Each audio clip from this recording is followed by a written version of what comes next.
আওয়ামী লীগের যারা লোকজন রয়েছেন ভীষণ রকম স্বপন বিলাসী।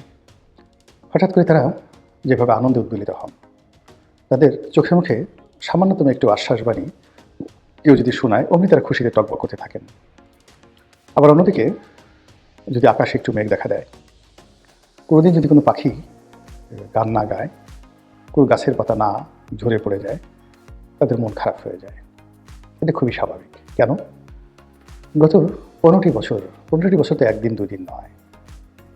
15টি বছর প্রকৃতি তাদেরকে অবারিত কতগুলো সুযোগ দিয়েছিল। রাষ্ট্র ক্ষমতা, ব্যবসা বাণিজ্য, প্রভাব প্রতিপত্তি, সমাজে যখন যা ইচ্ছা করার যে অবারিত তাদের যে ক্ষমতা, এটি ভোগ করতে করতে করতে করতে তারা ধরে নিয়েছিল যে এভাবে আসলে জীবন যাবে। তারা নিজেদেরকে সৌভাগ্যবান ভাবত। অনেকে যারা ধর্মকর্ম করতে তারা আল্লাহকে ধন্যবাদ জানাতো। তাদের একটা বিরাট অংশ তারা শেখ হাসিনার প্রতি ভীষণ রকম কৃতজ্ঞ ছিল এবং তারা মনে করতো যে শেখ হাসিনা তাদের জন্য রহমত এবং বরকত। আওয়ামী লীগের অনেক বড় বড় মানুষ যাদের সঙ্গে আমার কথাবার্তা হতো, যারা শেখ হাসিনার সমপর্যায়ের লোক, নিজেদের বাত আছে, মানে বাতের ব্যথা আছে, ব্রঙ্কাইটিস আছে, নিউমোনিয়া আছে, লাঠিতে ভর করে চলে, গলা কাঁপে, থরথর করে কাঁপে। তো এই ধরনের বৃদ্ধ বা বৃদ্ধা আওয়ামী লীগের যারা নেতা এবং নেত্রী, যারা শেখ হাসিনার বয়সী কিংবা শেখ হাসিনার চেয়ে সমবয়সী না, অন্তত 7-8 বছর জুনিয়র হবেন, তারাও ভাবতেন শেখ হাসিনা আগামী অন্তত 2041 সাল পর্যন্ত তিনি ক্ষমতায় থাকবেন। বোঝার চেষ্টা করুন, 2041 সনে শেখ হাসিনা ক্ষমতায় থাকবেন এবং তিনি 100 বছর পর্যন্ত প্রধানমন্ত্রী থাকবেন, আরও 15 বছর তিনি প্রধানমন্ত্রী থাকবেন। এইরকম চিন্তা চেতনা, অর্থাৎ 15 বছর কেন, 100 বছর যদি হয়, এখন তার বয়স যদি 78 হয়, তাহলে আরও 22 বছর তিনি রাষ্ট্র ক্ষমতায় থাকবেন। এই ধরনের চিন্তা শুধু না, শতভাগ বিশ্বাস নিয়ে, আস্থা নিয়ে আওয়ামী লীগের লোকজন হেলে দুলে থাকতো এবং শেখ হাসিনার জন্য দোয়া করত। ঠিক এখন একই অবস্থা। যারা পালিয়ে গেছেন, যারা দেশের মধ্যে আছেন, তারা সবাই মনে করেন যে শেখ হাসিনা সুপার লেডি। 78 বছর কোনো বয়স হলো নাকি? যদি ডক্টর মোহাম্মদ ইউনূস একজন সাধারণ মানুষ, নামাজ কালাম পড়েন কিনা আল্লাহ জানেন, হজ উমরা করেছেন কিনা তাও আল্লাহ জানেন, কিন্তু শেখ হাসিনা তো আল্লাহর ওলি। তিনি তাহাজ্জুদ নামাজ পড়েন, কোরআন শরীফ পড়েন, গোপনে দান করেন, খয়রাত দান করেন, হাজার হাজার ছেলে মেয়েকে বিভিন্ন স্কলারশিপ দিয়ে লেখাপড়া করান, তার সমস্ত সহায় সম্পত্তি ট্রাস্টের মাধ্যমে বিভিন্ন মেডিকেল ফ্যাসিলিটিস দিয়ে বহু মানুষকে তিনি চিকিৎসা করান। তার অন্তর কাঁদে মানুষের জন্য। মানুষ পুড়ে গেল, তিনি সঙ্গে সঙ্গে একটি বার্নিং ইনস্টিটিউট করে গড়ে তুললেন। এশিয়ার সবচেয়ে বড় বার্নিং ইনস্টিটিউট তিনি করে তুললেন। এই শেখ হাসিনা, তার প্রতি আল্লাহর দয়া আছে না? তিনি অনেক দিন বেঁচে থাকবেন, আবার ক্ষমতায় আসবেন, আবার সানাই বাজবে, নহবত বাজবে। এই ধরনের চিন্তা করে করে কত মানুষ যে চোখের পানি ফেলেন, কত মানুষ যে দোয়া করেন, তার খোঁজ খবর কেবলমাত্র আওয়ামী লীগের লোকজন জানেন।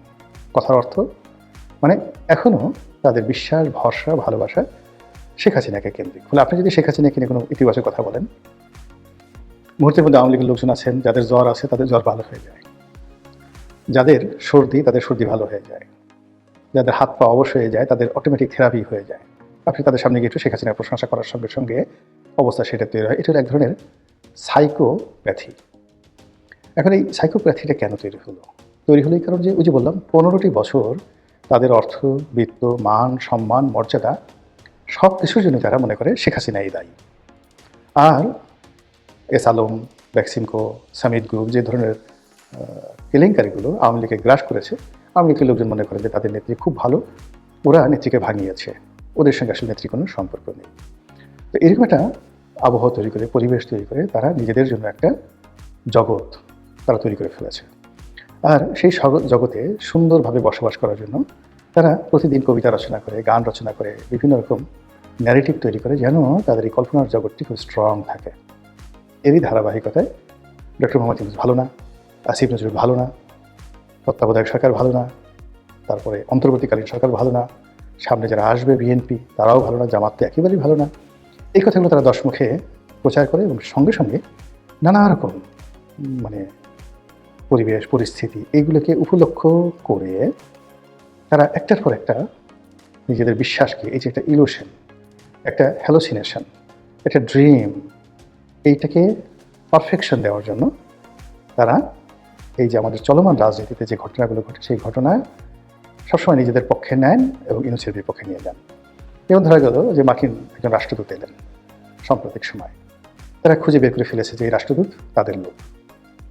এই রাষ্ট্রদূতের সঙ্গে তাদের মন্ত্রীর এই সম্পর্ক, শেখ হাসিনার এই সম্পর্ক, জয়ের এই সম্পর্ক, কবে কোন এই রাষ্ট্রদূত তাদের কোন মন্ত্রীর বাসায় গেছেন, কোন নেতার বাসায় গেছেন, কোন নেতার গ্রামের বাড়িতে গেছেন, এই বিষয়গুলো তারা স্মরণ করে এক ধরনের নিরাপত্তা খুঁজেন যে এই যে আমেরিকার যে সারা পৃথিবীতে একদলীয় একটা কর্তৃত্ব চলছে, এই কর্তৃত্বর সময়টিতে তাদের একান্ত প্রিয়জন একজন মানুষ বাংলাদেশের রাষ্ট্রদূত হিসেবে এসছেন, তিনি পিটার হাসের মতো হবেন না, তিনি তাদের এই বিপদের দিনে সহযোগিতা করবেন। তো এরকম মানে একটা আলো দেখে মানুষ যেভাবে সারা রাত শীতের মধ্যে পুকুরের পানিতে ডুবে থাকে, দূরে একটা আলো দেখে, সেই আলোর উত্তাপ সে গ্রহণ করে, এরকম এখন তাদের এই দুরবস্থার মধ্যে মার্কিন রাষ্ট্রদূতকে নিয়ে তারা স্বপ্ন দেখে। তারা স্বপ্ন দেখে যে ডোনাল্ড ট্রাম্পের সঙ্গে তাদের একটা ভালো সম্পর্ক ছিল। এমনকি তারা বলার চেষ্টা করেন যে ডোনাল্ড ট্রাম্পের নির্বাচনে তো তারা অনেক সহযোগিতা করেছে। আমেরিকাতে আওয়ামী লীগের লোকজন নিজেদের পকেটের পয়সা খরচ করে ডোনাল্ড ট্রাম্পের বিজয়ের জন্য যে বিনিয়োগ করেছে, যে ঝুঁকি নিয়েছে, এটার বিনিময়ে কি তারা ডোনাল্ড ট্রাম্পের কাছে একটু কিছু আশা করতে পারে না?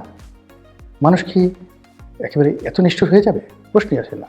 তারা মনে করে ডোনাল্ড ট্রাম্প কৃতজ্ঞ মানুষ, তিনি এখনও পর্যন্ত মিস্টার পুতিনকে ভুলছেন না।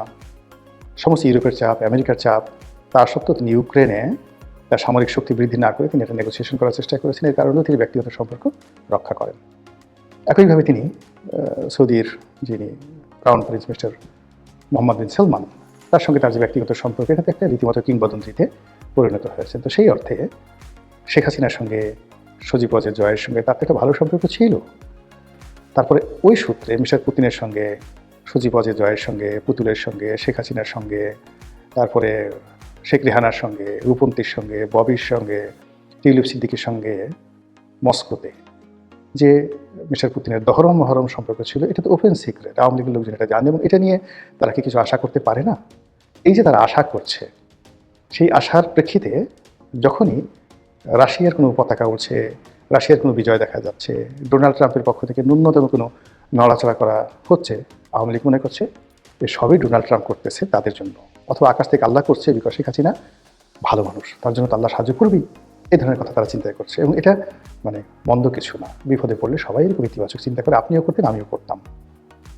তো এরই ধারাবাহিকতায় সাম্প্রতিক সময় মার্কিন যুক্তরাষ্ট্র থেকে দুজন কূটনীতিবিদ এসছেন মিস্টার ডক্টর মোহাম্মদ ইউনূস, ওনার সঙ্গে দেখা সাক্ষাৎ করার জন্য।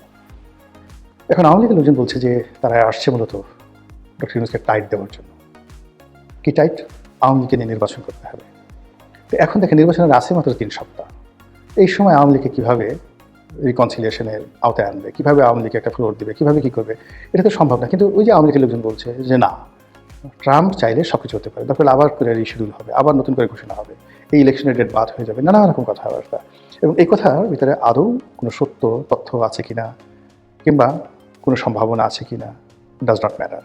ম্যাটার হলো এই ধরনের কথা বলে আওয়ামী লীগের লোকজন শান্তি পাচ্ছে, এই সকল কথা শুনে তারা তৃপ্তি পাচ্ছে, আর এই ধরনের জিনিস প্রচার করে তারা মনে করছে যে এটা তাদের একটা বিরাট সফলতা। বিপদের সময় মানুষের এরকম হয়। ওয়ান্স আপন এ টাইম বিএনপি যখন খারাপ সময় গেছে, তখন ওই যে মুশফিক ফজল আনসারী, সে হোয়াইট হাউজের যে প্রেস ব্রিফিং সেখানে উপস্থিত হতো, ইংরেজিতে সে প্রশ্ন করত, তারপরে ওই যারা লোকজন আছে তারা মুশফিক বলে নাম উচ্চারণ করতো। এই দৃশ্য দেখে বিএনপির লোকের কি আনন্দ যে ইস, মুশফিক যা করছে, সে পুরো আমেরিকান প্রশাসন তাদের পক্ষে নিয়ে আসছে, কাজেই যখন সুসময় আসবে মুশফিককে এই কাজ করা হবে। তো ওই সময়টিতে আওয়ামী লীগের জমানাতে আমেরিকাকে কেন্দ্র করে মুশফিক ফজল আনসারীর কর্মকাণ্ডকে আওয়ামী লীগ যেভাবে নিত, এখন আমেরিকা, ডোনাল্ড ট্রাম্প, তার পররাষ্ট্রমন্ত্রী, তার ভাইস প্রেসিডেন্ট, বাংলাদেশে নিযুক্ত রাষ্ট্রদূত, কিংবা দক্ষিণ এশিয়া বিষয়ক যে কোনো কূটনীতিবিদ, কিংবা পররাষ্ট্র মন্ত্রণালয়, যেটাকে ওরা স্টেট ডিপার্টমেন্ট বলে, সেখানকার কোনো কর্তা ব্যক্তি যখনই বাংলাদেশে আসে, আওয়ামী লীগের লোকের স্বপ্ন দেখে এই বুঝি আবার তাদের নেত্রীর জয়গান শুরু হলো, এই বুঝি তাদের নেত্রী ফিরে এলো, এই বুঝি তাদের আবার সেই মানে জয় বাংলা, জয় বঙ্গবন্ধু স্লোগান চালু হয়ে গেল, আবার সেই সুখের স্বপ্ন। এভাবেই সময় চলে যাচ্ছে। সময়ের নিয়ন্ত্রণ আল্লাহর হাতে। ক্ষমতার মালিক তিনি, যাকে ইচ্ছে তাকে ক্ষমতাশালী করেন, যাকে ইচ্ছে তাকে তিনি ক্ষমতা থেকে টেনে হিসড়ে নামান। কাজেই এখন যারা ক্ষমতায় আছেন, আগামীতে যারা ক্ষমতায় আসবেন, এই সমন্বয়টা মহান আল্লাহ রাব্বুল আলামিন কীভাবে করবেন সেটাই দেখার বিষয়।